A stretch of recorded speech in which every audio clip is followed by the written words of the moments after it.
찬송가 191장 부르시면서 하나님께 예배드리겠습니다.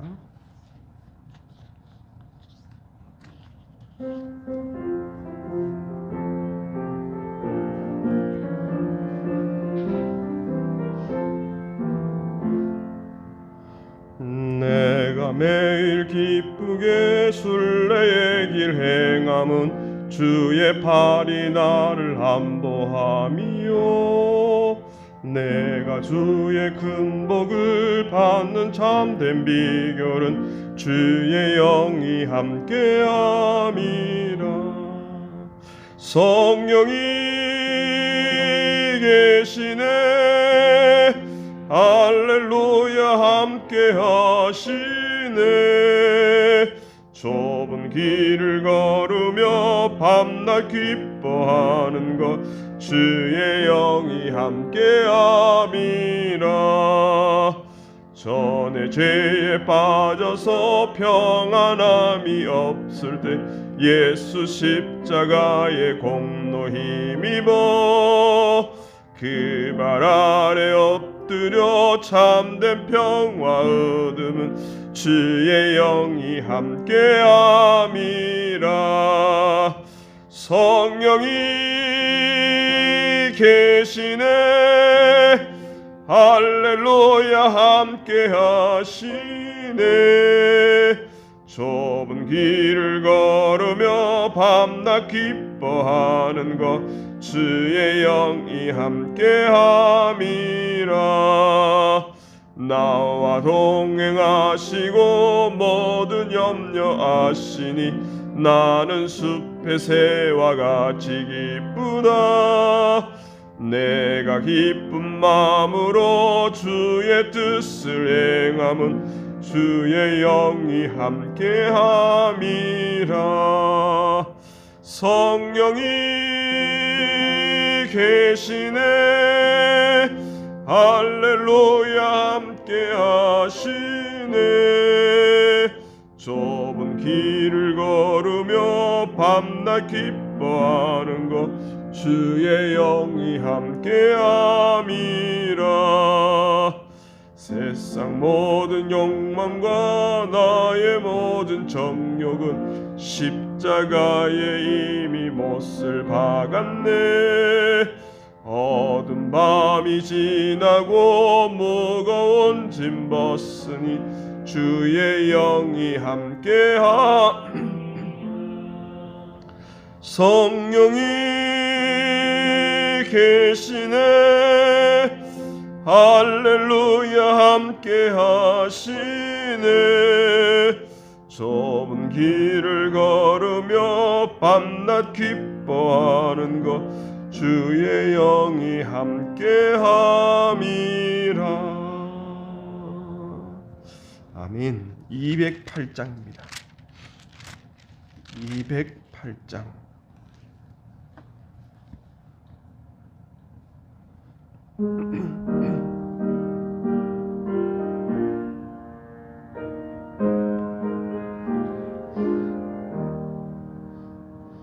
내 주의 나라와 주 계신 성전과 피 흘려 사신 교회를 늘 사랑합니다. 내 주의 교회는 천성과 같아서 눈동자 같이 아끼사 늘 보호하시네. 이 교회 위하여 눈물과 기도로 내 생명 다하기까지 늘 봉사합니다. 성도의 교제와 교회의 위로와 구주와 매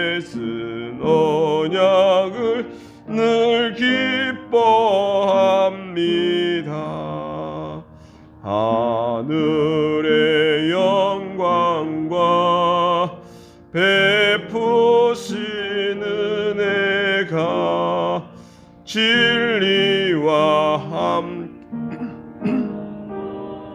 시온에 넘치네. 아멘.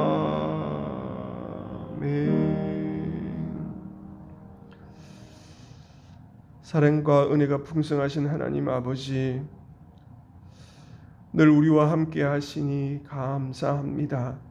오늘도 이 새벽에 첫 시간을 하나님께 올려드리며 주님 앞에 나오게 하신 것 주님의 은혜인 줄 믿습니다. 주님, 오늘 하루도 주님과 함께 살아가기를 원합니다. 우리에게 믿음을 주시고 주님을 바라보며 주의 선하신 뜻을 깨닫게 해 주옵소서. 오늘도 세상에 많은 일들이 있는데 영향받지 아니하게 하시고 흔들리지 않게 해 주옵소서. 늘 상황과 환경을 보는 것이 아니라 우리를 향하신 하나님의 그 크신 섭리와 계획을 바라보며 믿음으로 오늘도 나아가기를 소원합니다. 주님, 귀한 교회를 우리에게 허락하여 주시고 하나님 앞에 예배드리며 또 많은 성도들과 교제를 나눌 수 있는 은혜를 주시고 또 우리에게 사명을 주셔서 복음 증거하는 일들을 허락해 주셔서 감사합니다.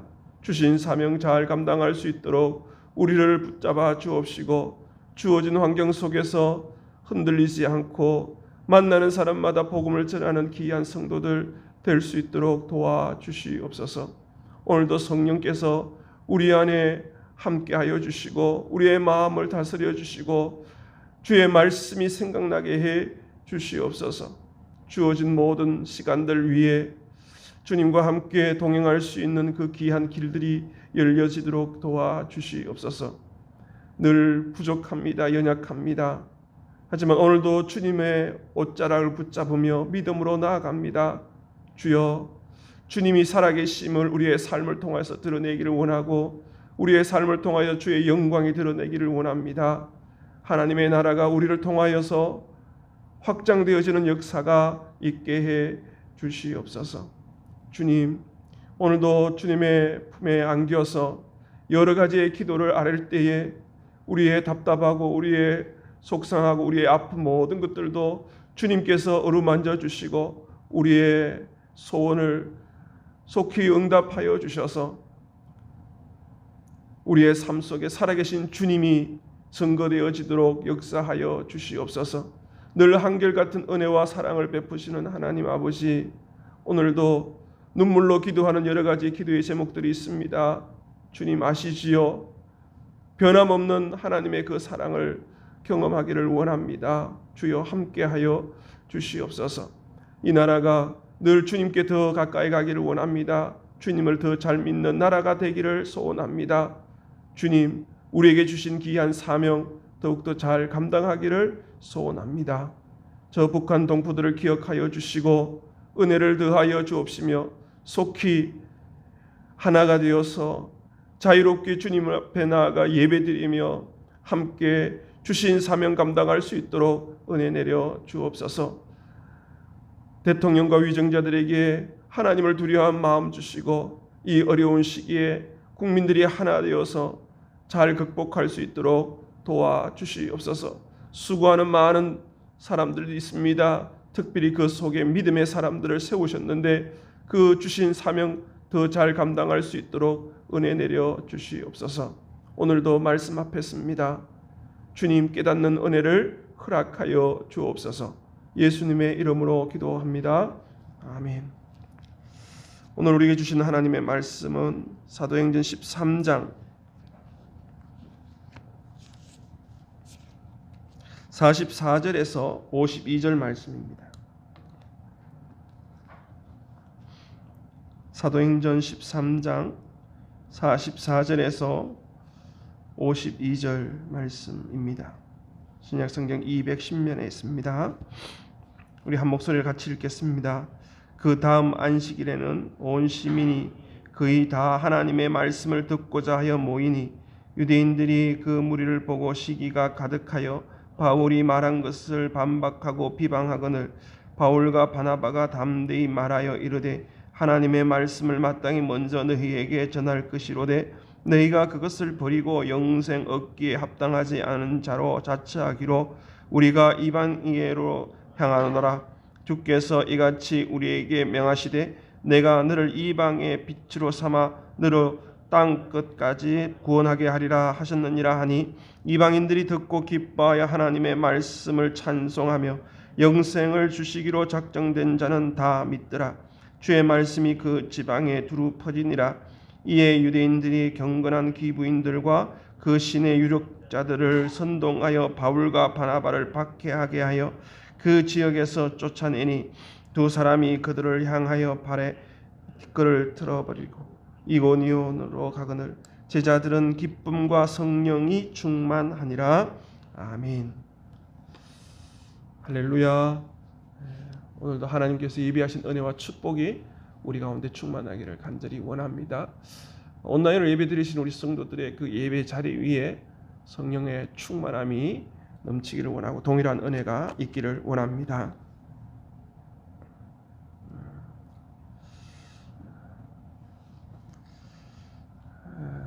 하나님께서는 오늘도 우리를 사랑하셔서 우리 가운데 성령을 보내주시고 성령 충만한 삶을 살도록 인도해 주십니다.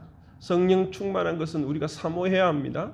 늘 성령을 사모할 때 성령이 우리 안에 있는 것이죠. 그래서 늘 그 예수님께서 그랬지 구할 때 성령이 우리에게 주신다 그랬어요.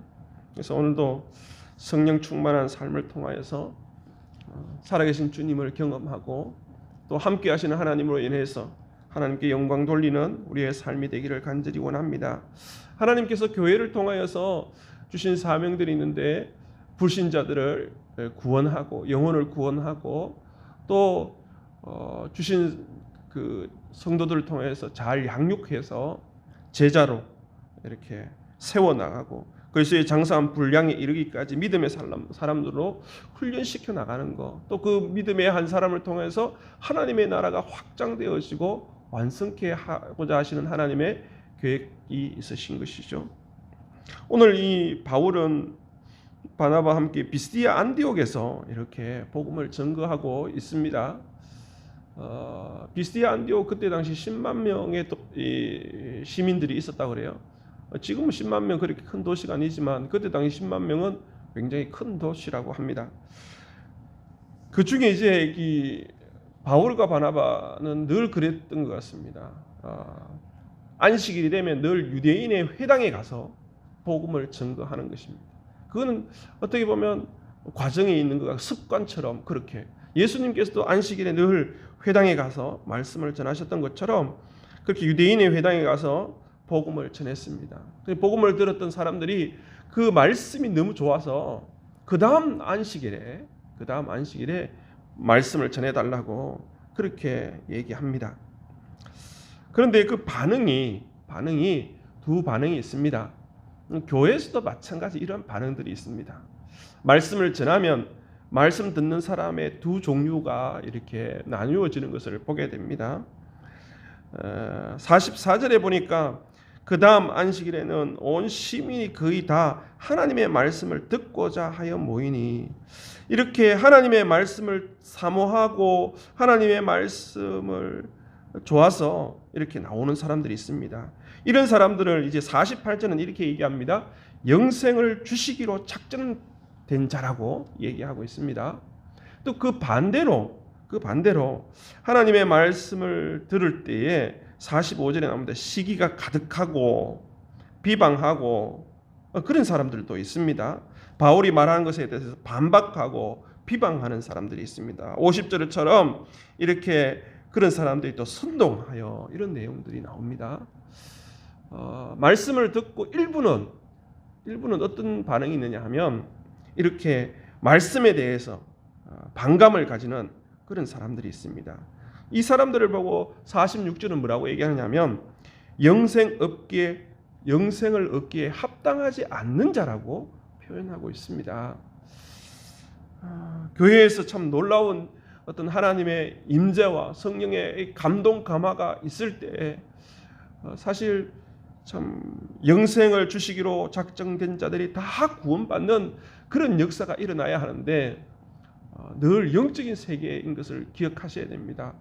영적 세계는 마귀가 그냥 두지 않는다는 거예요.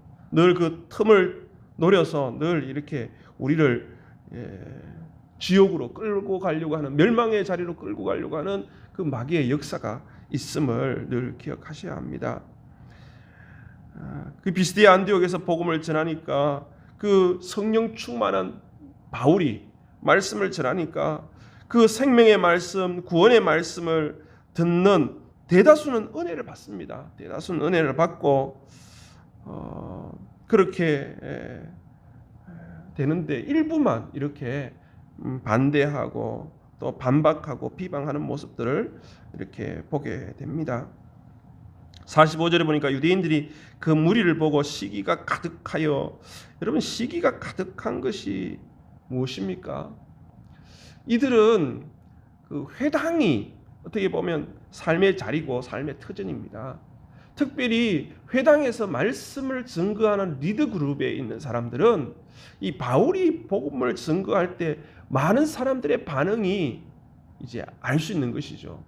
그 전에는 몰랐는데 그 다음 안식일에 복음을 전하니까 많은 사람들이 이렇게 오늘 44절에 보니까 온 시민이 거의 다 하나님의 말씀을 듣고자 해 나왔다고 그래요. 그러니까 소문이 난 것이죠. 참 신령하고 말씀 은혜롭고 능력 있는 말씀을 전하는 바울이 왔으니까 우리 다 듣자 해서 뭐 친척, 뭐 친구 할 것 없이 그 온 그 비스디아 안디옥 사람들이 인산이례를 이렇게 하는 거예요. 그러니까 그 전에 말씀을 전했던 그 리더 그룹의 그 회당에 있는 사람들은 위기감을 느낀 것이죠. 위기감. 그래서 여러분 라이벌이라는 단어가 경쟁이지 않습니까? 라이벌, 경쟁자라는 것이 어디서 나옵니까? 리브, 강에서 나옵니다. 강. 같은 물을 먹는 사람들을 의미합니다. 그래서 같은 물을 먹기 위해서 서로 경쟁을 하는데 자기가 좀 손해 보면 그 마음에 뭐가 생기느냐 하면 시기가 생긴다는 거예요. 이 시기는 절대로 자기의 이익과 상관없는 사람하고 생기지 않습니다. 자기의 이익과 손해가 되고 또 이러한 불이익이 오면 그 속에 시기가 생긴다는 것이죠. 실제로 그 가정에서도 마찬가지죠. 가정에서 보면 시기가 어디서 생깁니까? 그 형제 간에, 자녀들 간에 시기가 많이 생기지 부모와 자식 간에 시기가 생기지 않습니다. 전혀 상관없기 때문에 그렇죠. 그렇습니다. 우리 가운데도 마찬가지입니다.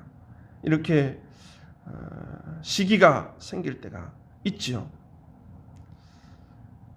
46절에 보니까 바울과 바나바가 담대히 말하여 이르되 하나님의 말씀을 마땅히 먼저 너희에게 전한 것이로되 너희가 그것을 버리고 영생 얻기에 합당하지 않은 자로 자처하기로 우리가 이방인에게로 말하노라.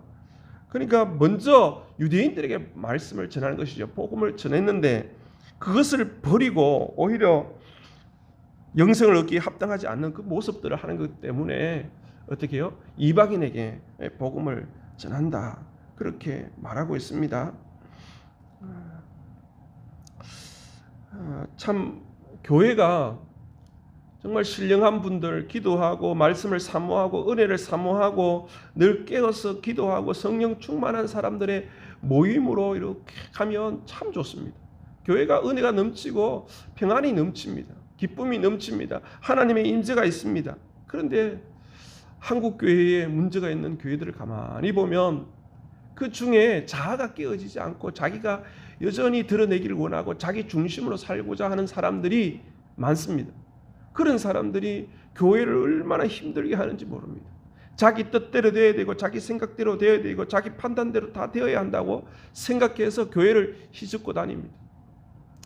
저도 그런 경험들이 있습니다. 저는 예전에는 그런 경험이 없었는데 담임으로 나갔는데 그 교회에 정말 한 장로님이 정말 작정하고 계획하는 거예요. 막 자기 마음대로 하시려고 하는 거예요. 또 그 얘기를 누구에게 듣냐 하면 성령 충만하면 얼마나 좋겠어요. 하나님의 음성을 듣고 주님의 음성을 듣고 순종하면서 살아가면 얼마나 좋겠습니까? 자녀 얘기를 듣는 거예요. 자녀가 얘기하는 대로 듣고 자녀 얘기가 거의 주님의 말씀처럼 듣고 자기가 행동하는 것이죠. 그러니까 그 한 사람을 통해서 교회가 얼마나 시끄럽고 힘들어지는지 모릅니다. 이 참 중요한 것이죠. 교회가 은혜롭고 충만한 것은 성령에 충만한 사람들이 교회를 이끌어갈 때 이루어지는 것이죠. 교회가 막 난리가 나는 것이죠. 늘 우리가 살아갈 때, 신앙생활을 할 때 마귀가 우리 뒤에 늘 우리를 조종하고 있다는 사실을 기억하셔야 됩니다. 우리가 성령 충만하지 아니하면 마귀가 늘 우리를 사용합니다.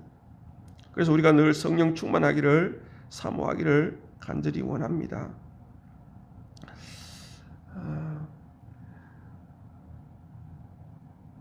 바울과 바나바가 이렇게 유대인들에게 복음을 전하려 했지만 그들이 반박하고 반대하고 비방하고 이렇게 함으로 통해서 이방인에게로 이렇게 복음을 전하게 됐어요. 47절 보니까 주께서 이같이 우리에게 명하시되 내가 너를 이방의 빛으로 삼아 너로 땅끝까지 구원하게 하리라 그렇게 얘기했다는 거예요. 이 얘기를 이방인들이 들으니까 자기들에게 하나님의 말씀을 증거한다는 것을 들으니까 하나님의 말씀을 듣고 기뻐하고 성령께서 또 임재하시니까 하나님의 말씀이 들리면 성령이 임하셔요. 성령이 충만해져요.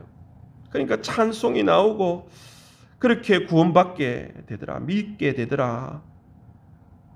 그걸 통해서 이방인들을 통해서 주의 말씀이 막 퍼지기 시작하는 것이죠.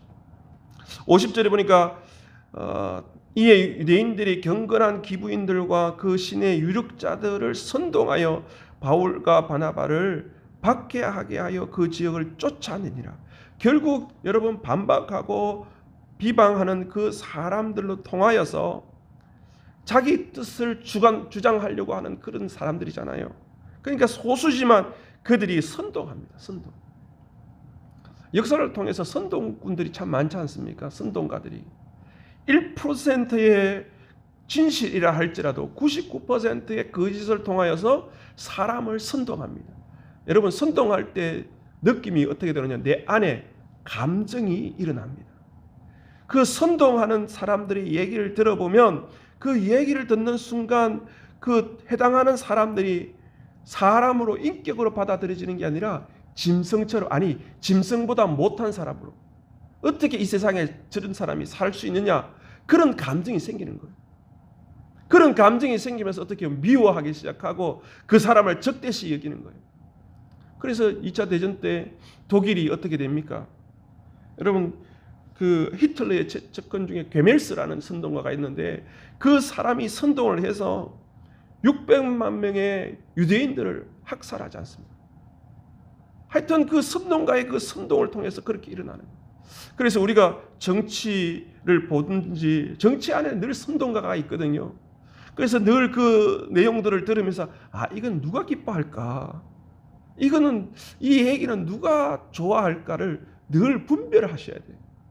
그냥 들리는 대로 내 감정이 움직여버리면 정말 하나님이 슬퍼하시는 거예요. 그렇습니다. 요셉의 12형제들을 여러분 아시죠? 요셉이 야곱을 통해서 이제 사랑을 받게 됩니다. 채색 옷을 입고 그렇게 받으니까 형제들이 시기했다고 그래요. 형제들이 시기해서 미디안 사람에게 어떻게 팔아버리지 않습니까? 아버지와 아들과는 전 상관없습니다. 이런 일들이 일어나는 것이죠. 예수님도 복음을 전가하셨습니다. 복음을 전가하고 하나님의 나라를 이렇게 말씀을 했지만 유대인들이 가만히 보니까 사람들이 자꾸 예수님께로 쏠리는 거예요. 예수님께 관심이 가니까 그들이 위기의식을 가지고 시기함으로 어떻게 해요? 빌라도를 찾아가지 않습니다. 빌라도가 압니다. 이 사람들이 시기해서 이렇게 오는 것을 압니다. 그럼에도 불구하고 이 빌라도가 또 내어줌을, 예수님을 죽도록 내어주는 것이죠. 여러분 오늘도 우리가 어떻게 살아야 합니까?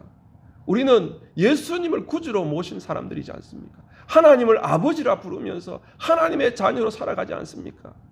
그리스도인으로서 정체성을 가지고 살아갈 때 가장 중요한 게 무엇입니까?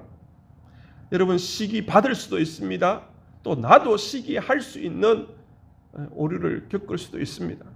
시기할 수도 있고 시기 받을 수도 있습니다. 늘 시기할 때 보면 늘 비교합니다. 저 사람과 비교하면서 내가 손해보는 게 없나? 내 불이익이 없나? 그 있으면 어떻게 시기하게 되는 것이죠. 그래서 늘 기억해야 될 것은 사람을 볼 때 그 사람에 대해서 우리가 어떻게 인식하느냐가 참 중요합니다. 저 사람은 비교의 대상은 상품이나 물건을 볼 때 비교하는 것이지 한 사람 한 인격은 하나님께서 만드신 글작품이세요.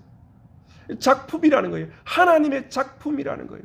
하나님께서 그 한 사람 한 사람을 가치를 두고 만드신 작품이고 그 한 사람 한 사람을 통하여서 주신 사명이 있다는 사실을 늘 잊지 말아야 합니다.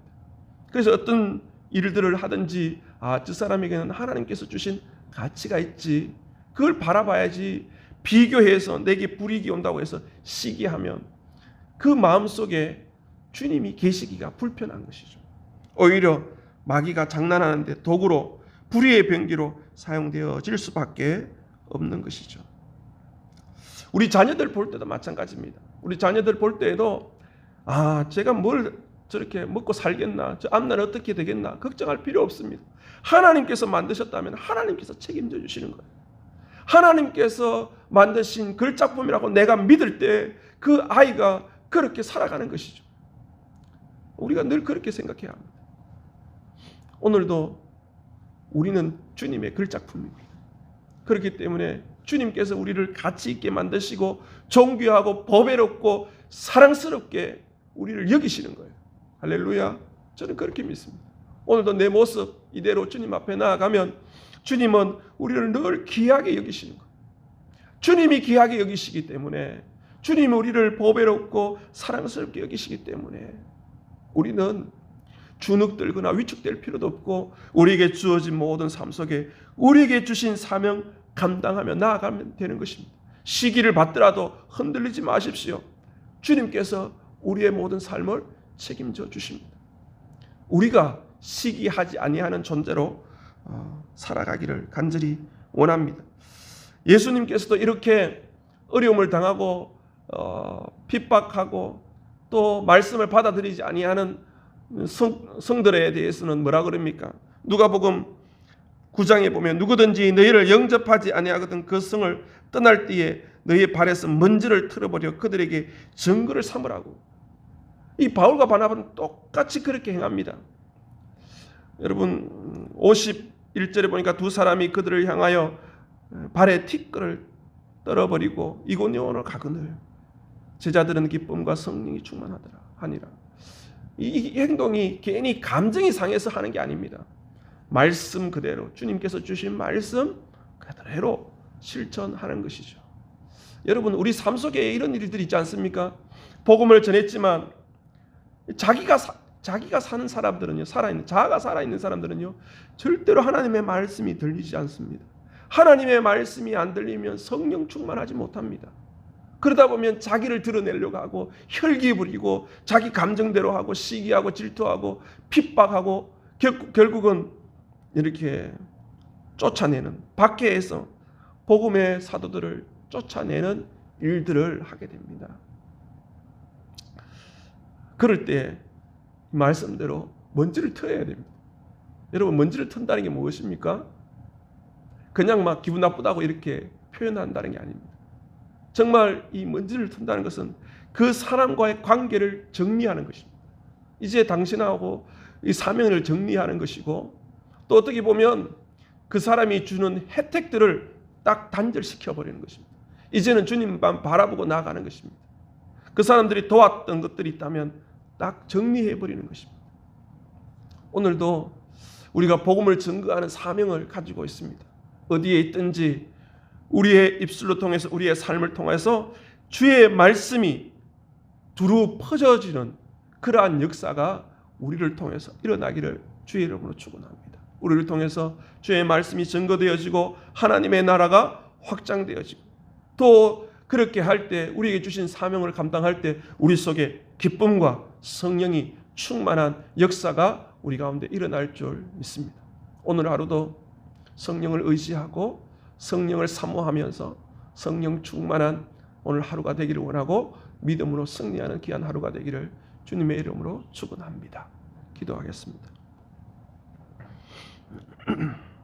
하나님 아버지, 우리를 부르셔서 예수님을 믿게 해 주시고 하나님을 아버지라 부르게 해 주시니 감사합니다. 성령을 보내주셔서 날마다 주의 말씀이 깨달아지게 하시고 주의 말씀을 붙들고 믿음으로 살아가도록 인도해 주시니 또한 감사합니다. 하지만 삶의 자리에서 살아갈 때에 내게 손해보고 내게 불이익을 끼치는 그러한 관계가 있다면 늘 시기하고 비방하고 반박하고 그 사람들을 공격했던 것들을 회개합니다. 용서하여 주시옵소서. 늘 그리스도인으로서 정체성을 늘 가지면서 주님이 주신 사명을 잘 감당하는 저희들의 삶이 되도록 도와주시옵소서. 저희들의 삶을 통하여서 주의 말씀이 호황해지며 또 주의 말씀이 퍼져지는 역사가 있게 해 주시옵소서. 오늘도 만나는 모든 사람들 가운데 주님의 말씀을 증거하는 귀한 사명자로 우리를 이끌어 주옵소서. 주님, 우리의 삶의 주인이 되어 주시고 우리의 모든 것들을 인도하여 주옵소서. 주님 믿습니다. 오늘도 믿음으로 승리할 줄 믿으며 예수님의 이름으로 기도합니다. 아멘.